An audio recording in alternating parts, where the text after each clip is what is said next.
My name is Lily. I'm part of Group 3, and our topic was 3D printing. So this is the home page. Um, it has some information here and some cool GIFs to look at. So it's really just kind of an introductory page to the world of 3D printing. So that's our little slogan at the bottom. The future is in our hands. Let's create it. So yeah, I'm going to go to the team page next. These are all of our subtopics. So I'm going to go ahead to the team page. All right, so this is our team page. It just shows everybody on here. So that's me, Lily, right there. My subtopic was recycling. And yeah, so we have all of our little bios in there. That's everybody in the group. So, like I said, my subtopic was recycling in 3D printing. So, this is my page. This is how I decided to format it along with the website. I put my introductory paragraph right at the top with my topic. And those are the pictures that I chose. It was hard to find pictures that kind of exhibited recycling with 3D printing, so I tried to choose these in a flow that made sense for 3D printing. So,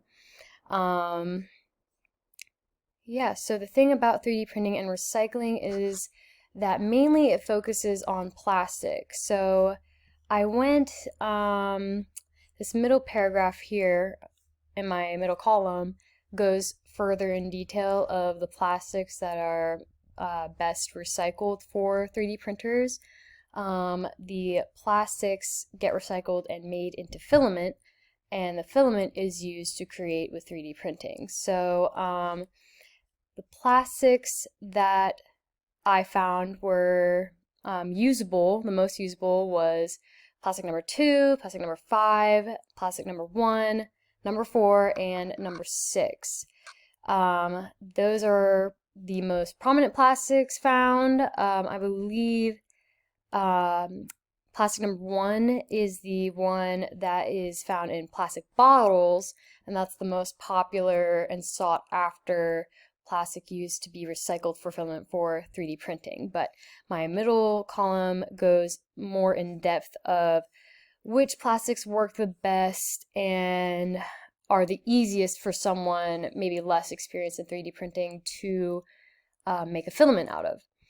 Now, it was a little bit hard to find information about, like, in-depth information to write enough about for recycling and 3D printing, so I had to also redefine or go beyond of what the idea for recycling and 3D printing was. So one idea that I use, and I mentioned that in my first paragraph here, is recycling the filament or maybe even the leftovers, for lack of better words, from an old project. Sometimes when you make something new, you need a base or you need parts that they don't go with the project, but they help hold it up for the 3D printer to keep creating around it and just support the project that you're actually creating. So that leaves room for possible waste to be produced. So instead of leaving that to be waste, you can reuse that and make it into usable filament for your next project.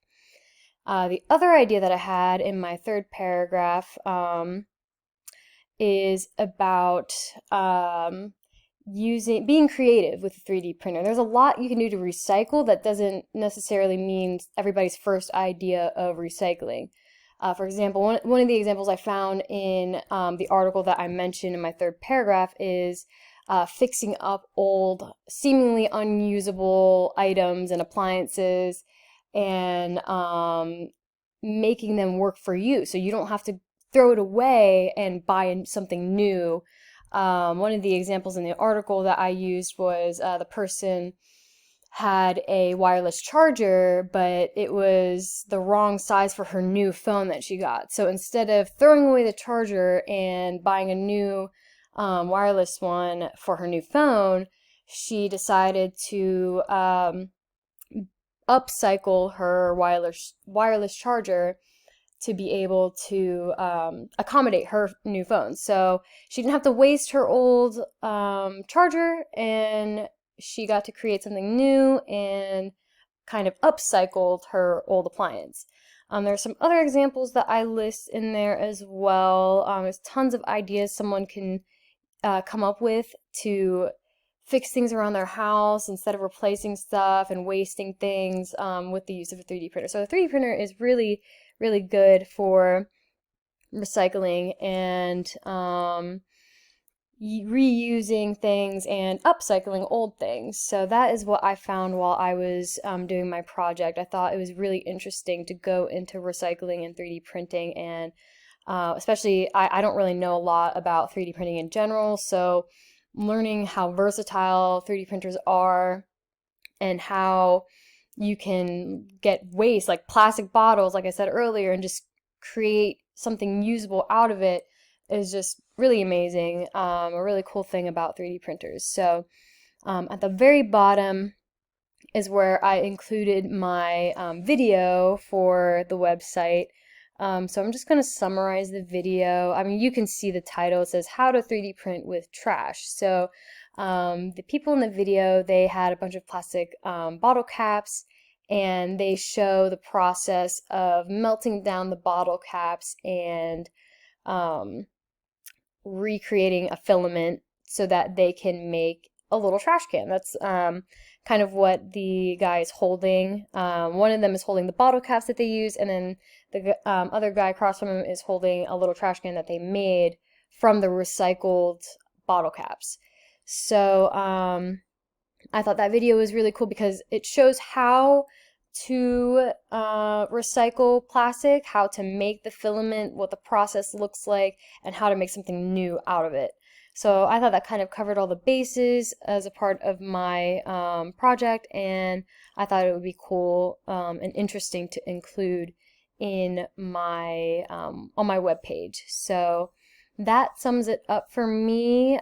So my references can be found on our webpage right at the end here under references. And we have them all split up by subtopics. So I'll scroll down here to mine. Let's see, recycling right here. You can see my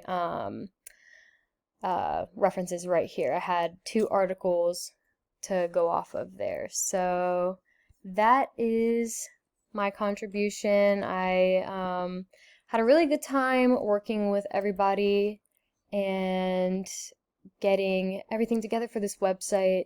It was nice. I learned a lot about 3D printers and learned a lot about how to work with people. I'm creating a website. I've never created a website. I was really intimidated with it. I thought it was going to be really hard, but it wasn't, and that was really cool. So that's all I have about my portion of the project, and I'm looking forward to hear what people think about it.